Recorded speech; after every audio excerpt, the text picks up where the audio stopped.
Hello, Mr. Randy Duck, and welcome back for another video. And today I've got two replays to show you in the Tier 9 Tech Tree Polish medium tank, the CS-59. Now, of course, this tank has received a buff in the recent balance change, and what they have done is, like the Tier 8 and the Tier 10, which always had it, they've added the rapid mode. So essentially you can switch to a mode which takes 2 seconds to change to, and you get an increased mobility. So with the top engine, your horsepower goes to 1050 and your top speed goes to 65 kilometers an hour, with your reverse speed going from 20 kilometers an hour. So basically, when you need to travel around the map to get to the damage or to just to relocate, to retreat, etc., you can swap to that mode and you get a big boost in mobility with the expense of essentially, terrible aim time and accuracy. You're not really going to hit much when you're in that mode unless you get very, very lucky. To compensate in adding this extra speed mode to the Tier 9, they have nerfed the reload on the Top Gun from 8.8 to 9.5. I'm pretty much only really going over the top packages because that's what you're going to aim for, and essentially that is the buff. And when you're in your rapid mode, your mobility mode, you do get a reduced concealment factor by 35% when you're in that mode. So that's the main changes to the tank. It has actually made quite a significant difference to the tank, and I've always enjoyed playing the CS-59, but I think even more so now since the change, we've added this rapid mode. But what I'm going to do now, I've got two replays to show you. I will move on to the replays where you can see the crew and equipment setup I am running. Okay, so here we are for replay number 1, where we are on Arctic region. It is Tier 10 matchmaking, and it's the encounter battle. We have one enemy light tank and no enemy artillery to deal with. Now, if you want to see the crew and equipment setup I am using in the CS-59, you can see that at the bottom of the screen as I speak. But as you can see here, initially I've activated my speed mode, and I'm going to try and take quite an aggressive position off the start to try and spot for my team. Now, I'll get spotted and targeted there. Now, I'm pretty sure that means there's a guy on the sniper's nest, if you could call it that, who has spotted me, because I'm not getting detected now. I imagine when I poke here, I'm probably going to spot him. So we do poke up to see if we can get that spot, and in fact, we do manage to spot an enemy medium tank, and he doesn't really take any damage, so we don't get much assistance there. But I have to be a little bit careful with this enemy IS-4 who's in this position. That's going to be an awkward situation for me, because if he's poking like that, he's going to detect me early. 2, that he can probably be able to put shots into me, so it's going to make my life a little bit difficult in this position. So I'm going to have to be a little bit patient and try and just detect this sniper's nest when I can, in the hope that if he pokes, I've got a lot of friendly TDs on our side and our sniper's desk that maybe they'll be able to shoot them. But I'm taking somewhat of more aggressive position now, which does certainly come with its risks, and I'm going to try and get into a position to extend my vision. Now, obviously, if the enemy IS-4 comes in for me here, wouldn't be ideal, but he would also get shot at by a lot of our tanks as well, or you would hope so, and we might be able to take care of him that way. But it appears the enemy team have actually pushed quite aggressively down the AB sort of area and pushed right up onto this ridge here, which is awkward because if I get detected now, that's when I'll be in a problem. So I'm trying to go behind these bushes. It's really the enemy IS-4 behind me which is a problem, because if he decides to overpoke, then he will spot me. But if he leaves, then that will be ideal. I'm going to try and just be in a position, patient, to try and cover my team on the sort of A4-5 area, where if these tanks poke just like that, I'm shooting through a couple of bushes, and hopefully I won't get detected, and I might be able to get some punishment in to try and stop the enemy team winning that. Because if they win that side and push right round to our base, the game is probably going to be quickly over at that point. So I want to make sure I get the punish. It does look like our friendly IS-4 though has actually left that position, which is good for us, because now we don't have to worry about the risk of him sort of pushing over and detecting us. We just need to make sure these tanks in front of us don't spot us, or a crazy light tank. So we're going to try and just stay behind double bushes to get these shots in, and we shouldn't get spotted by firing at these tanks. Unfortunately, I don't pen the enemy T30, or I don't hit the one-shot T30. There is still lots of shots available. So far the game is pretty even on 14 versus 14. Hit points pretty close as well. I haven't really got much going in this game, but we need to be patient, because enemy team, as you can see, do appear to be winning that side. At least the tanks in the sort of 5-6 area, 8-5-6 area, have either died or retreated back to our base. But I do have shots, and as if enemy sort of E5, actually full commits and sends, I will also have shots as well. But you can see there is an FE1005 and a gorilla on the other side that we have to be careful of, because they will eat our hit points if we get spotted. E5 is crossing. I want to make sure I get the punish here. He's crossing on the open. I want to hopefully track him or take him out in place. He actually stops, which allows us to put a shot in. He gets shut down by our friendly heavy, which is good news. Putting us on to 1,800 damage and 700 assistance, and then manage to punish that UDES as well, putting him on a one shot. I may even get an opportunity to shoot the Gorilla 15 here, which I do. Hopefully he's not smart enough to realise where I'm shooting on and start blind firing me. Again, that could be a problem, but I'm just going to... All I can do right now is... This seems no sense of moving, because if I move I'm going to get spotted, and I am getting damage in, and I'm punishing these tanks for peeking, which is causing going to make their life difficult for overstanding, just like this T30 here. And we're able to pick up our first kill of the game, again putting us onto 3,000 damage. Death Star shots, we try and track him, we don't, but at least we pen him. And again, he's have to think twice about poking again in that same area. And we've started to take a lead. It's 11 versus 8, so far this game's looking pretty good for us. I'm going to go for the blind shot, because it kind of looked like that TD was going to poke up again. He didn't, but again, we've started to take the lead. Now, the enemy tank has got in the cap circle. I'm not concerned about being capped out at this point. It's only one tank in the cap. There's not many places you can stay safe. And I've got plenty of time to get a reset if I needed to. It looks like this enemy light tank though pokes, so I get one into him. It'd be a big news if I can kill the light tank, because obviously there's only one enemy light tank on the game, so that is going to be his main sort of mobile and the vision tank. So if we're able to remove that, it's going to increase our chances of winning.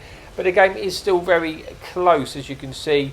9 versus 7. Nothing is a guaranteed win at this point. So we're just going to stay patient now. It looks like the light tank does get spotted, kills off friendly TD, but thankfully that shot goes in, and that was huge, because now we're just left with the enemy tank destroyers, I think, and the other two tanks on the team, one of which is in the sniper's nest behind us. We're going to make our game a lot easier. We're a lot less likely to get snuck up on and get out spotted, so we can play a little bit more passive.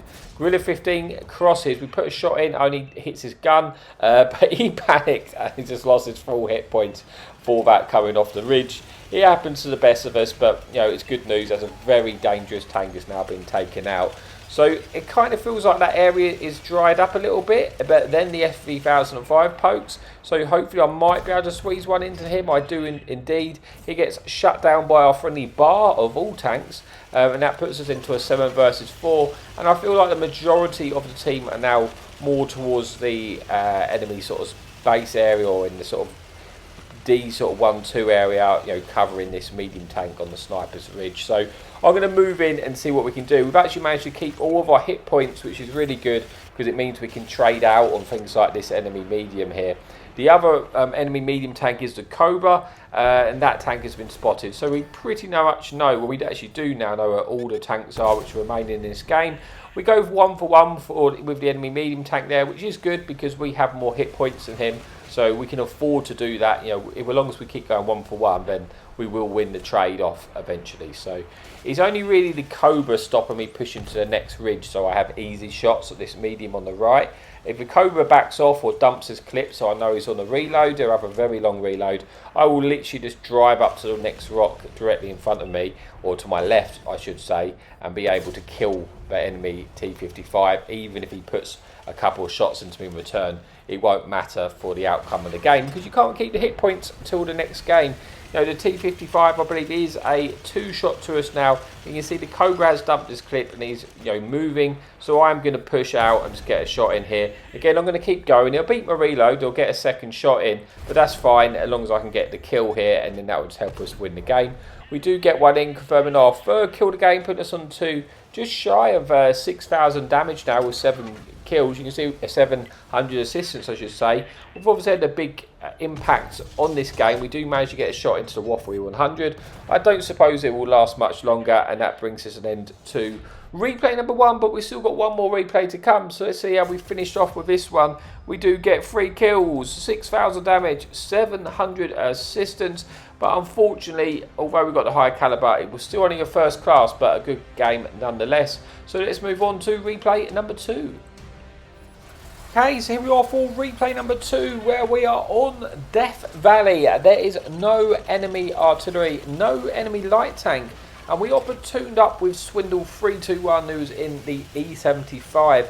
Now, we are top tier in this matchmaking, which is nice, but we are on Death Valley, and to be honest, I don't really like this map. I think it's far too big for World War II. Now, it's not overly bad when I'm in a quick tank like the CS-59. I guess this is where the speed mode is going to be very, very helpful on a map of this size. But imagine playing the Tortoise or Doom Turtle. It would be absolutely horrendous because the map is just so big. Now, it looks like a lot of our team is going to go around this side, so I'm going to push this side with Swindle, win this side of the map, knowing the fact that if I need to return to defend the base, at least I have the mobility to be able to get back and get the resets if required. So, first things, I'm just going to push out with my team and try and win this side as quick as we can. Find out where the team are playing. You know, most of the time they either play over this side, or a lot of the tanks will push to sort of like the K8 area on the that sort of flank, kind of leaving most of the middle of the map free, and a little bit of a waste of space, if you like, because the map is just massive and it's not all getting played. But we push initially to a position and we spot an enemy Panther, or a Panther gets spotted, I should say, and we manage to slap a nice shot in there, picking up our first penetration off the game, and gets us off the go here. There is a couple of tanks here on the other side. Now, I want to cross and just kill this Panther quickly. I was hoping I don't take the punishment. I do get lit, but thankfully I get quite lucky in the sense that I don't take any damage, and I also pen that shot on the move. So I do get lucky now here. Now, I don't want to hesitate. I don't want this Panther to slow us down. So I go in and take him out while he was isolated, making sure I get in the loadout ground as fast as I can, so I can't get punished by any of the TDs which may be covering him. So now I'm in the low ground. I'm going to push up to this ridge, because you can see I've got pretty much my majority of my team with me behind me, right? So if I go up this ridge and spot them, there's no way these tanks are just full send me. It's not going to end too well because there's so many tanks covering me that they're going to get punished here, and I am top tier as well. So my main goal at the moment is keep these tanks detected, keep them distracted, almost hope that they full send me, but keep them trapped so they get shot by my friendly team. I do over poke to shoot the Challenger, and I actually eat 2 shots in return, which is not ideal, but at least we're getting rid of that tank as fast as we can, is what I want to do. But I've got to be careful now. We've got this medium here towards my left, but he's also in he's in an awkward situation, right? He can't really stay there. He realises that as well. So we're on to about 2,000 damage. The game is still very close. We've definitely winning this side at the moment. Which leaves me to my concern that my base is fairly undefended. We do have some tanks in sort of the B3 area which may go back, but you can't really rely on them doing that because obviously I've got no communication with them. We can only hope. But I am going to think about now we've won this area, I'm kind of saying to Swindle, look, I'll go back to defend the base. I'm in the faster tank. You can push on and try and kill the tanks in front of us, because obviously the enemy team may turn back. They have a platoon of 2 men on the other team. Maybe they will go back to defend their base, so they might need the support over that side. So I'm going to move over now and try and get back to a base. This is where, thankfully, I have the ability to do so because I have a quick tank. If I was in like a Doom Turtle or something slow, there'd be no way of getting back to the base. Or to be honest, I would have missed out on a lot of the early damage because I wouldn't have been in position to shoot them, because it would have been it'd take me so long to get anywhere. But the enemy team, as predicted, have put a tank in the cap. Only one at the moment, but I imagine there is still a few more tanks coming this way. So I am hoping that my TDs on the sort of B4 area can cover me if I spot these tanks. Looks like the enemy tank has actually got out the cap circle, which is interesting. Maybe they're coming this way. An IS gets in the cap, and I get overpoked by this enemy medium. He puts a shot into us, but thankfully we're able to put one into him, so at least we put him onto a one shot. And I'm actually thinking about just overpoking myself to kill this tank here, because I'm going to beat his reload. I do get one in, and I actually bounce a shot as well there. I think off of the IS potentially, and an enemy E50 has been spotted, but now we've got the tank on the left out of the way. It's going to make my life a lot easier, but I do need to think about, I have to get a reset. You know, if this IS at the moment is poking, if he stops poking, it's going to be awkward. E50 is moved, and I think this is the right opportunity to potentially relocate. I want to try and get round the rock on the cap on the left so that E50 can't shoot me, but I'm able to kill the enemy heavy in the cap circle. That's the plan.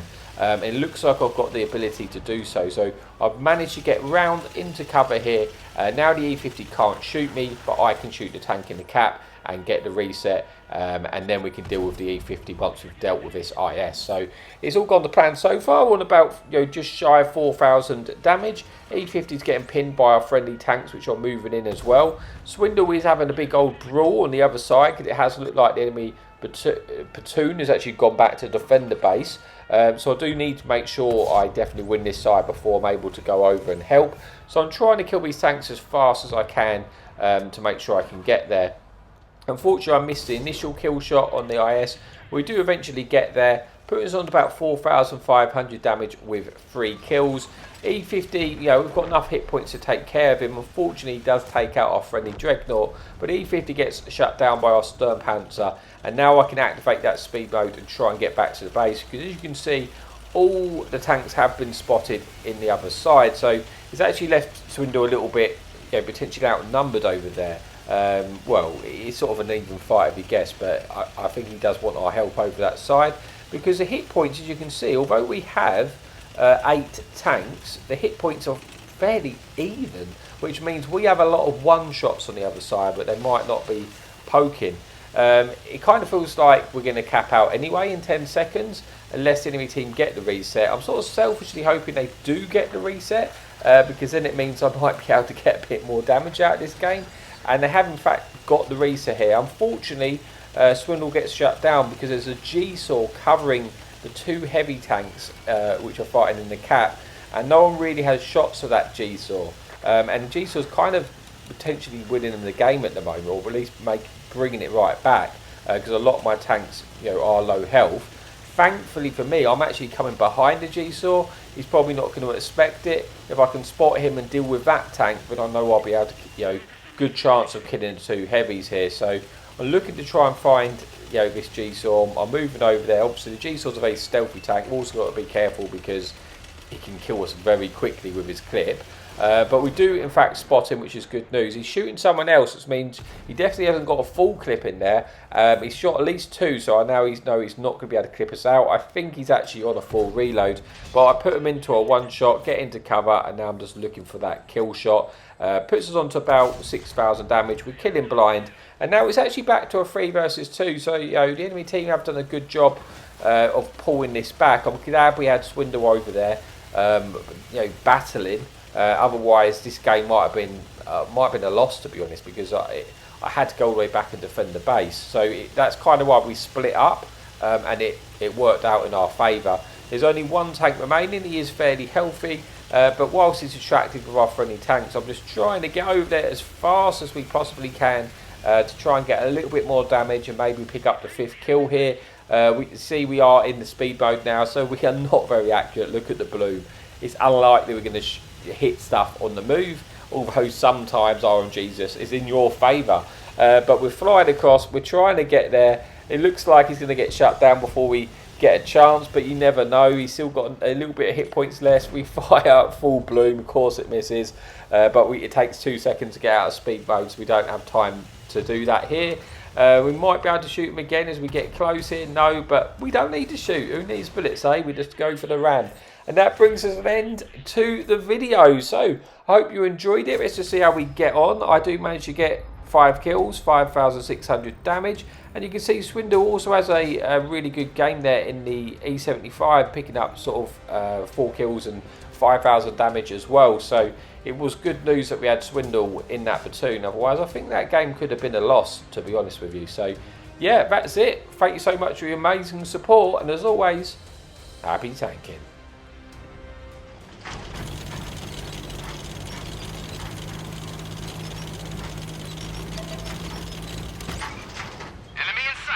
Hadouken!